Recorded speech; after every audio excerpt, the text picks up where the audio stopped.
মুসা আলাইহিস সালাম মরছে? উনি মরবে কেন? উনি তো খালি মারে। মরছে? এক থাপ্পড়ে ফেরাউনের বাবুর্চি নাই।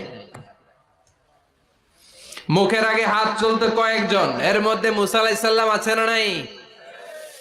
মালাকুল মাউত মানুষের আকৃতিতে অনুমতি না নিয়ে ঘরের ভেতরে ঢুকে গেল।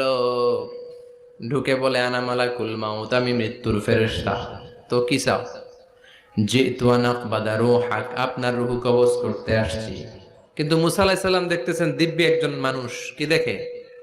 আবার সালাম দেয় নাই, অনুমতি নিয়েও ঢুকে নাই। অমিয়া, অনুমতি নিয়ে ঘরে ঢোকার দরকার আছে না নাই? মুসা আলাইহিস সালামের মেজাজ বড় গরম। উনি বললেন, কি করবি? কই আপনারে মারবো। কই এদিকে আয়।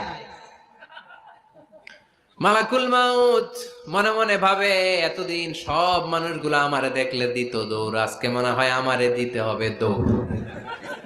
এক পা গায়ে দুই পা পেছায় সাহস করে সামনে গেলেন। আবার মুসা আলাইহিস সালাম দিলেন এরকম থাপ্পড়। ফাসাক্কাহু ফাফাকু আইনা, বুখারীর বর্ণনা, এক থাপ্পড়ে চোখ নাই। ঠিকই মালাকুল মাউত দৌড়, এক দৌড়ে আল্লাহর কাছে। আল্লাহ বললেন, রাখো, এটা মুসা আলাইহিস সালাম, তার মেজাজ বড্ড গরম, আমাকে কথা বলতে হবে।